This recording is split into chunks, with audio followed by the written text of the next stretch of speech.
morning, good afternoon, good evening. President Donald Trump was sworn in on Monday, and one of his first acts was to sign an executive order taking America out of the World Health Organization.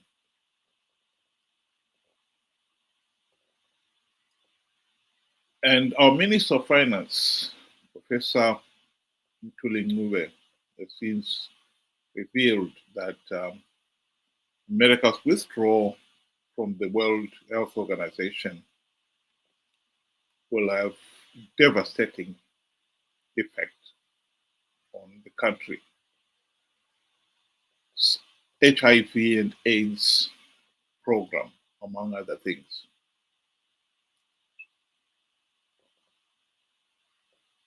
This is no surprise at all.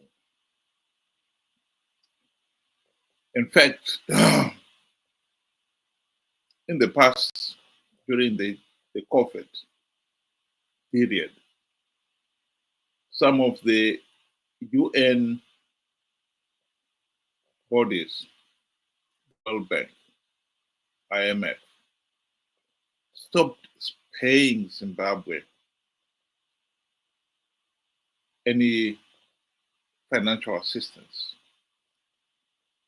because Zimbabwe had the reputation of failing to account for some of the donation the country received.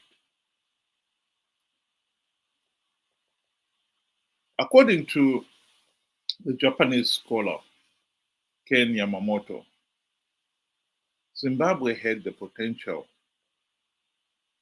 to become the South Korea of Africa. He was in the country in the 1980s.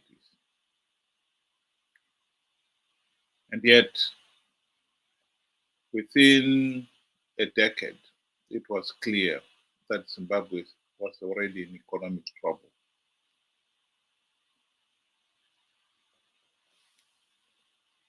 The country went to the IMF World Bank begging for money in the so-called economic structural adjustment programs.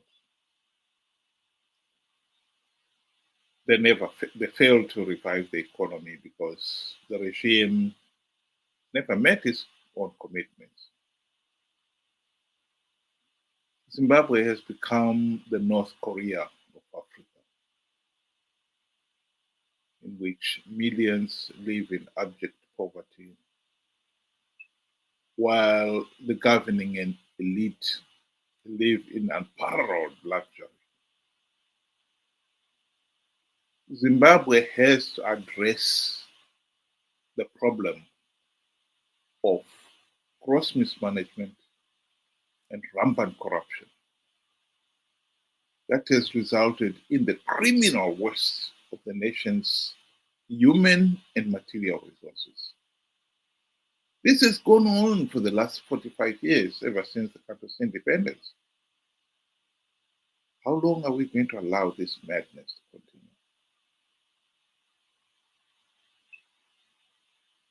The country loves spending money on luxuries like cars. This is a fleet of cars bought for the senior police officers. Millions of dollars every year is splashed on motor vehicles, traveling expenses, and other luxuries, while the country languishes in poverty. This madness has to stop.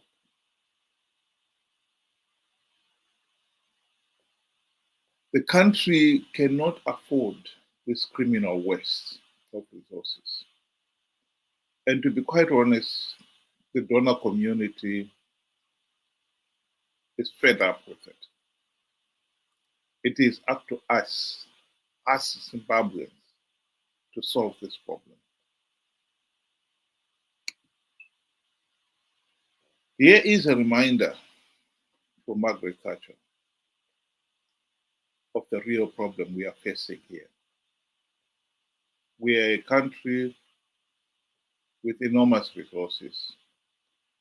Our biggest problem is poor leadership.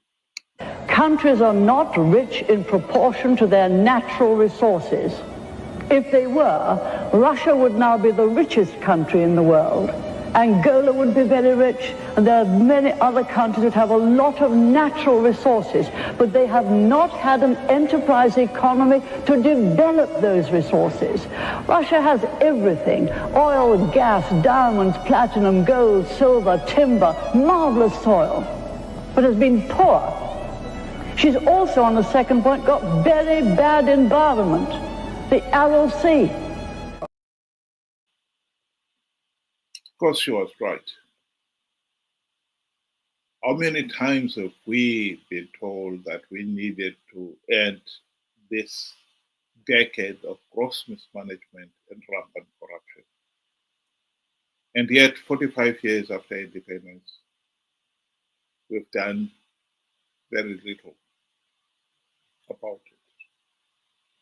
This problem is not going to go away, and it has only got increasingly worse. Right now, Mnangagwa is involved in a campaign to change the constitution so that he could stay in power for another 2 more years beyond the maximum stipulated in the constitution, the maximum 10 years. He rigged the 2018 elections, rigged the 2023 elections. The people never had a say in him becoming president. And yet now he wants to rig to stay another 2 more years. And no doubt, nearer the time, he will have another excuse to extend it. His argument is that he is doing so well, he needs to deliver on his promise of Vision 2030, in which Zimbabwe is supposed to be an upper middle income nation. It's all nonsense, of course. There is no sign that the economy is recovering.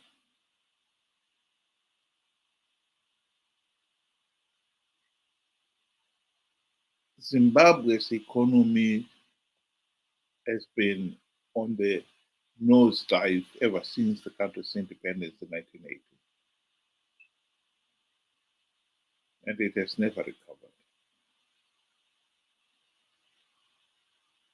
And he wants to extend his rule, although he has been in power for 45 years and counting. Still, that's not good enough for him. This is a nightmare.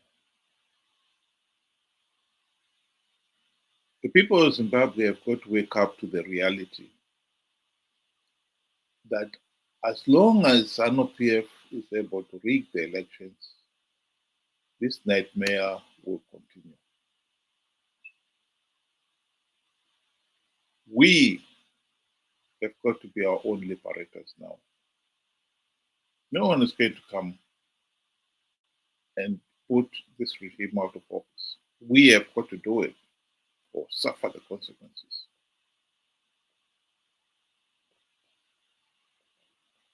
Yes, the US president has already signed the presidential order taking America out of the World Health Organization.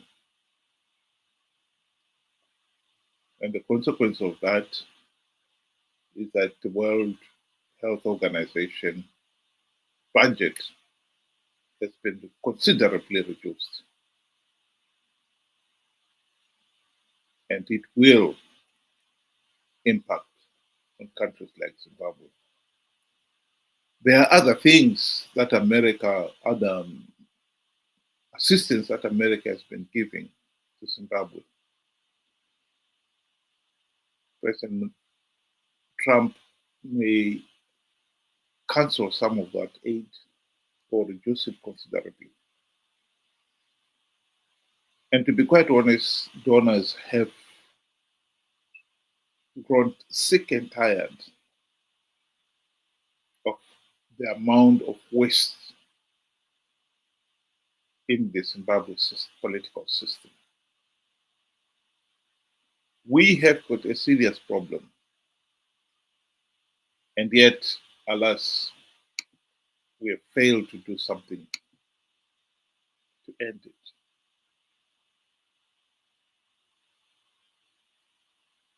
The writing is on the wall. The serious criminal waste of resources by this ZANU-PF regime is coming back to haunt us all.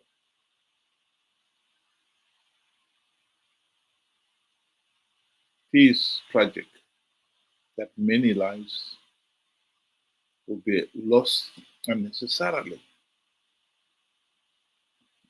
and many, many more lives people will suffer unnecessarily, all because we have failed to do something to end the criminal waste of the nation's resources through gross mismanagement and rampant corruption. That is the truth. Nations get the government they deserve, whether we want to care to admit it or not, it doesn't matter. We have the government we deserve. This corrupt, incompetent, and tyrannical ZANU-PF regime, complete with its complement of equally corrupt, incompetent, and utterly useless opposition parties. Thank you very much for joining me tonight, and hope we'll be able to do it again tomorrow, same time, 6 o'clock UK time, 8 o'clock Zimbabwean time. Good night.